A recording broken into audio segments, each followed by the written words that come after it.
వరంగల్ జిల్లా ముత్తోజిపేటలో మరోసారి ఉద్రిక్తత చోటు చేసుకుంది. డ్రైవర్ శంకర్ గౌడ్ మృతదేహానికి కేంద్ర మంత్రి బండి సంజయ్ నివాళులర్పించారు. కుటుంబ సభ్యులను ఓదార్చారు. మృతదేహాన్ని తరలించే క్రమంలో వాగ్వాదం జరిగింది. శంకర్ గౌడ్ మృతదేహాన్ని నర్సంపేట డిపోకు తీసుకువెళ్లేందుకు యత్నించారు. పోలీసులు అడ్డుకోవడంతో ఉద్రిక్తత నెలకొంది. పోలీసులు కార్మికులకు మధ్య తోపులాట జరిగింది.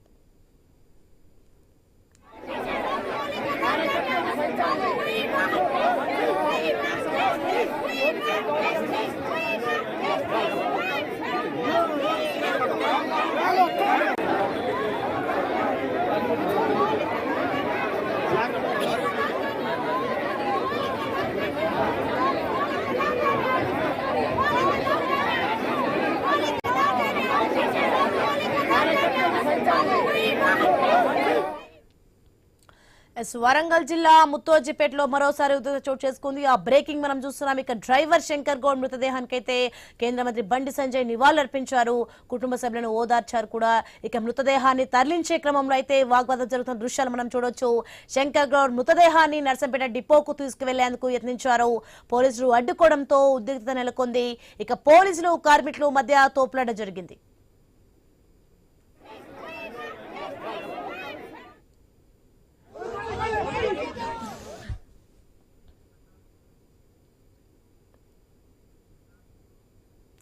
రైట్, ఇక ఇదే అంశానికి సంబంధించి మరింత సమాచారం మా ప్రతినిధి ప్రశాంత్ అందిస్తారు ఫోన్లో. ప్రశాంత్, మొత్తానికి చూసిన వరంగల్ జిల్లా ముత్తోజిపేటలో ఎలాంటి ఉద్రిక్త వాతావరణం చేసుకుందో, ప్రెసెంట్ అక్కడ సిచ్యువేషన్ ఏంటి? గత 2 గంటలుగా ముత్తోజిపేటలో పెద్ద ఎత్తున ఉద్రిక్త వాతావరణం చోటు చేసుకుంది. అటు ఆర్టీసీ కార్మికుడు కోల శంకర్ గౌడ్ మృతదేహంతో అయితే జాతీయ రహదారి పైన బైఠాయించారు.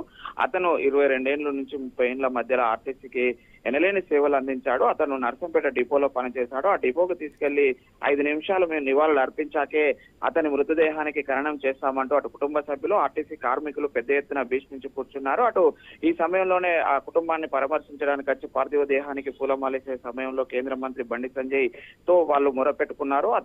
అతను రాగానే అతనితో పాటుగా మీతో పాటుగా మేము కూడా వస్తామంటూ కుటుంబ సభ్యులు, ఆర్టీసీ కార్మికులు అటు స్ట్రెచర్ మీద ఉన్న డెడ్ బాడీని తీసుకొని బయటికి రావడంతో ఒక్కసారిగా ఉద్రిక్త వాతావరణం చోటు చేసుకుంది. అటు కేంద్ర మంత్రిని వాళ్ళు ప్రాధేయపడడంతో ఒక అధికారులతో మాట్లాడే అవకాశం కల్పిస్తానని చెప్పడంతో అటు కార్మికులంతా కూడా రహదారి పైన బైఠాయించాడు. దాంతో కేంద్ర మంత్రి బండి సంజయ్ కూడా వారితో పాటే భీష్మించి కూర్చొని రాష్ట్ర ప్రభుత్వం ఆ ఏర్పాట్లు చేసి తక్షణమే డిపోకు తీసుకెళ్లి నివాళులు అర్పించే ఏర్పాట్లు చేయాలని స్థానిక పోలీసులకు చెప్పాడు. అయితే ఈ నేపథ్యంలో అక్కడికి వెళ్తే శాంతి భద్రతల సమస్య వస్తుందంటూ అడ్డుకోవడంతో స్వయంగా బండి సంజయ్ కూడా ఆ కేంద్ర మంత్రిగా ఉన్న బండి సంజయ్ కూడా స్వయంగా అటు డెడ్ బాడీతో పాటు కుటుంబ సభ్యులతో పాటు కార్మికులతో పాటు ఆ రోడ్డు పైన బైఠాయించడంతో అయితే గత 2 గంటలుగా మండు టెండర్లో ఈ యొక్క ఉద్రిక్త వాతావరణం అయితే కొనసాగుతుంది. అటు కార్మికులు, ఇటు బీజేపీ శ్రేణులు, అటు పోలీసులకు మధ్య తీవ్ర తోపులాట, ఉద్రిక్తత చోటు చేసుకుంటుంది. అతన్ని ఆ బండి సంజయ్ ని వెళ్లకుండా అటు వాహనాన్ని ఆర్టీసీ కార్మికులు, స్థానిక ప్రజలు కూడా అడ్డుకుంటున్నారు. మీరు వెళ్తే మాకు న్యాయం జరగదంటూ కూడా,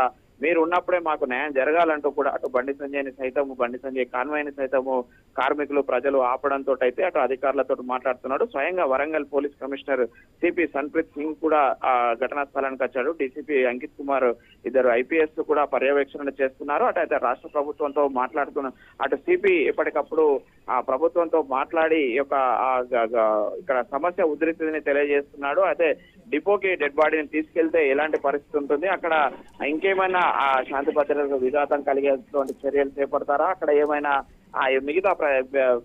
మిగతా రాజకీయ పార్టీలు అక్కడికి వచ్చి గొడవ చేస్తే ఇంకింత గొడవ ఉధృతమయ్యే అవకాశం ఉంది. కాబట్టి ఇక్కడే ఆపే ప్రయత్నం చేస్తున్నారు. అయితే మాకు అవకాశం ఇస్తే మేము ఎస్కాట్ ఏర్పాటు చేస్తామని పోలీసులు కూడా రిక్వెస్ట్ చేస్తున్నారు. అయితే ఇటు రాష్ట్ర ప్రభుత్వంతో చర్చల నేపథ్యంలో తీసుకెళ్తారా లేకపోతే ఆపుతారా అనేది మాత్రం ఇంకా అంబులెన్స్ లో డెడ్ బాడీని అయితే ఎక్కించారు. అటు కుటుంబ సభ్యులు నేరుగా కేంద్ర మంత్రి బండి సంజయ్ వాహనంలో కోల శంకర్ గౌడ్ కుటుంబ సభ్యులను ఎక్కించుకున్నారు. అయితే కేవలం అక్కడికి డిపోకి వెళ్లి నివాళులు అర్పించి తీసుకొస్తామని చెప్పేసి కుటుంబ సభ్యులు, ఆర్టీసీ కార్మికులు చెప్తున్నారు. మరి పోలీసులు ఇంకా వాళ్ళ నిర్ణయం ప్రకటించలేదు, మేము పై అధికారులతో మాట్లాడుతున్నామంటూ కూడా మాట్లాడుతున్నారు. ఎప్పటికప్పుడు ఒకవేళ ఆ డిపోకి తీసుకెళ్తే అక్కడ ఏమైనా అవాంఛనీయ సంఘటనలు జరుగుతాయా, ఏమైనా గొడవలు జరుగుతాయా అనేది మాత్రము ప్రస్తుతం చూస్తున్న పరిస్థితి అయితే ఉంది ప్రస్తుతం ఇక్కడ. Right, thanks for the information Prashanth.